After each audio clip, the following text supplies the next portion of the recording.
Olá pessoal, tudo bem? Meu nome é Saulo Teru Takami, professor de Geografia de Estratégia Vestibulares. Hoje eu vou comentar um pouco com vocês o seguinte: e aí, será que a guerra entre a Rússia e a Ucrânia está mais perto do fim? Ou é mais fácil pensar que está muito longe disso? Nossa, é difícil saber, né, Saulo? Até porque em relação ao futuro não dá para a gente ter essa ideia, eu concordo plenamente. Mas no caso, quando a gente começa a observar certas informações do que diz respeito a essa guerra, a gente começa o quê? A fazer certas análises e até mesmo pensando em relação a algumas especulações. Se você, porventura, tem algo um pouco mais fixo e gostaria de contribuir, por favor, deixa aí nos nossos comentários aquilo que você pensa, considerando essa ideia de estar mais próximo do fim ou não, que isso daí vai perpetuar durante mais um tempo ainda. E não esqueçam, pessoal, de deixar o like. Olha só. Então, a guerra entre Rússia e Ucrânia está perto do fim?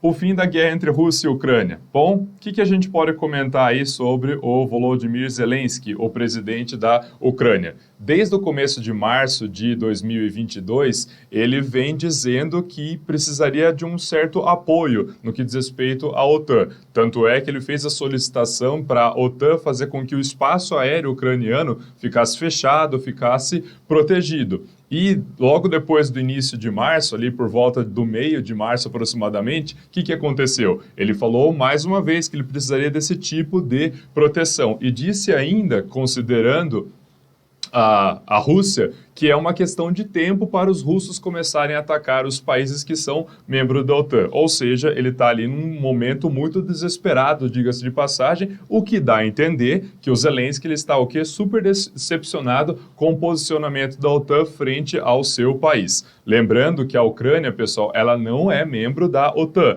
Ela tem o quê? Uma certa afinidade com essa organização militar, mas ainda não é considerado membro. Tanto é que esse acaba sendo um dos pontos para fazer com que tivesse esse conflito que a gente está acompanhando aí entre Rússia e Ucrânia. Então, diante disso, considerando que o Zelensky tem toda essa decepção em relação à Organização do Tratado Atlântico Nórdico, o que dá a entender? Pelo menos, né, especular. Bom, se ele está com essa decepção, acaba sendo mais interessante, então, ele colocar um fim nisso, chegar ao ponto do quê? De rendição, a famosa quê? Bandeira branca e acabar com isso. Bom, é o que dá a entender, mas vamos ver se isso tem outros tipos de desenrolar. Quando a gente olha para o lado da Rússia, o que a gente começa a observar? As exigências que a Rússia está fazendo. Bom, entre elas, primeiro ponto, quando a gente fala sobre a própria rendição da Ucrânia, ou seja, olha, Rússia, vocês venceram, beleza, tudo certo. Além disso, que a Ucrânia tenha modificações na sua Constituição. Essas modificações vão no sentido de não poder ser membro da OTAN, nem também quando a gente fala em relação à União Europeia. Ou seja, ter uma reestruturação, basicamente para fazer com que esse país fique mais próximo da Rússia quando comparado com os outros países do Ocidente, com destaque para os Estados Unidos.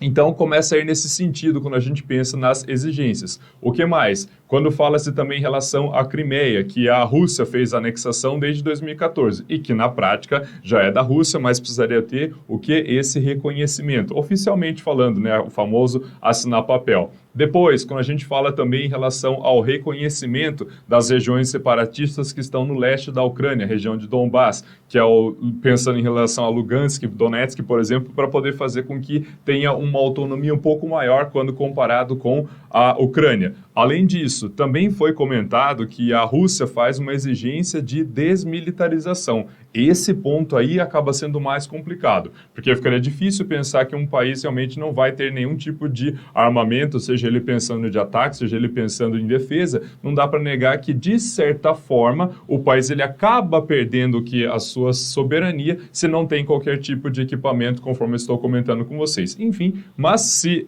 a Rússia começar a entrar numa negociação e as outras for o suficiente para a Rússia aceitar, a gente começa a perceber que realmente isso está caminhando mais para o fim, quando comparado no fato de fazer com que essa guerra perpetue ainda mais. No entanto, o que a gente observa?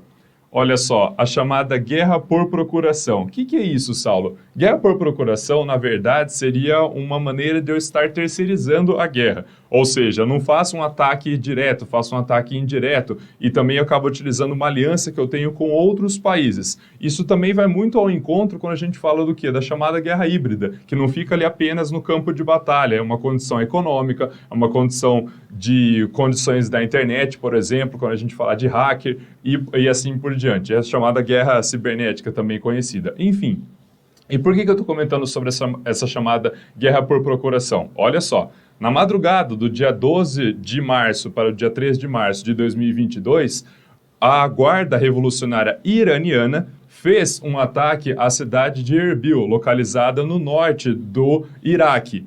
E em relação a esse norte do Iraque, segundo a Guarda Revolucionária Iraniana, foi feito esse ataque direcionado para um complexo que, na opinião deles, é uma base israelense de espionagem. Então, eles fizeram esse ataque. E que vale lembrar que essa localidade está muito próxima também de um complexo consular dos Estados Unidos. Olha só, estamos falando do Irã, estamos falando que ali dentro do Irã, pensando mais ao norte, na cidade de Erbil, tem essa condição de israelenses e essa condição de estadunidenses nessa localidade e que o Irã, a Guarda Revolucionária, fez esse ataque com mísseis, pessoal. E no caso, no próprio dia 13 de março de 2022, o Irã disse, não, fomos nós que atacamos mesmo.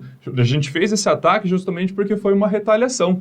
Quando a gente considera em relação a essa retaliação, qual foi o motivo? De acordo com eles, pensando aí nessa semana que passou, o que foi feito? O Israel acabou fazendo um ataque na Síria. Só que esse ataque sendo feito na Síria fez com que 2 membros da Guarda Revolucionária Iraniana acabassem o quê? Morrendo. Então eles acabaram fazendo essa retaliação. Aí vocês estão se perguntando, Saulo, o que isso tem a ver com a guerra entre a Ucrânia e a Rússia? Aí a gente precisa pensar na parceria, pessoal. Olha só, quando a gente fala sobre os países que acabam apoiando, ou pelo menos se abstendo, quando a gente vê o fato da Rússia ter invadido a Ucrânia, quais países que acabam apoiando isso que a gente pode destacar? O Irã é um deles. Você está brincando, Saulo? Não. O Irã acaba apoiando essa invasão russa, pensando em relação ao território ucraniano. Além disso, a Síria também apoia? Também apoia. Diga-se de passagem, o Bashar al-Assad está lá no poder há mais de 10 anos, e tem todo um apoio russo em relação a esse país do Oriente Médio. E, por outro lado, o que nós temos? Nós temos Estados Unidos, nós temos o quê? Pensando ainda em relação ao que é Israel, que são potências militares e que elas têm o quê? Uma aliança muito forte, e isso acontece há muito tempo. Estão percebendo? Quando a gente pensa no campo de batalha envolvendo Rússia e Ucrânia, realmente, conforme eu acabei de comentar com vocês, dá a impressão de que está mais fácil pensar em caminhar para o fim, mas quando a gente olha um contexto mais macro, a gente começa a perceber essa chamada aí guerra por procuração. Será que mesmo foi uma ideia do Irã ter feito esse ataque diretamente, ou será que foi o que a Rússia que acabou fazendo essa aliança com o Irã para poder fazer esse ataque? E essa retaliação, conforme foi dito? Não, porque Israel foi lá e atacou a Síria e acabou fazendo com que 2 membros da Guarda Revolucionária Iraniana viessem a falecer. E aí, o que será que está acontecendo de fato? Mas não dá para negar, pessoal, que essas condições, quando a gente olha o que para fora desse campo de batalha, elas também acontecem, então, porque por conta disso vai nesse sentido aí da chamada guerra de procuração. Portanto, quando a gente fala em relação à guerra entre Rússia e Ucrânia, num primeiro momento, fazendo uma análise bem local, parece que está caminhando para o fim. No entanto, quando a gente tem essa visão mais global que eu estou comentando com vocês, ou seja, está fora da Europa, estamos falando o quê? De Oriente Médio, mas que existem interesses entre países fazendo aí, né, conforme era na Guerra Fria, a bipolaridade entre União Soviética, né, ex-União Soviética e Rússia, então a gente começa a ver aí certas modificações em relação a isso. Então, mais uma vez, pessoal, não deixam de colocar aí a opinião de vocês, o que vocês pensam, se de repente tem algum tipo de outra especulação, quando a gente pensa no final, quando a gente pensa aí se está próximo ou não, analisando aí a guerra entre a Rússia e a Ucrânia. Então, coloquei aqui para vocês, pessoal, mais uma vez as nossas redes sociais. Se porventura ainda não segue a gente no canal do YouTube, se inscreva lá, pessoal, Estratégia Vestibulares. Vai lá, ative o sininho para poder receber as notificações. O Estratégia Vestibulares oferece programação de manhã, tarde, noite e até mesmo de madrugada, dependendo da situação. E não esqueçam de deixar o like. Muitíssimo obrigado pela audiência. Até a próxima.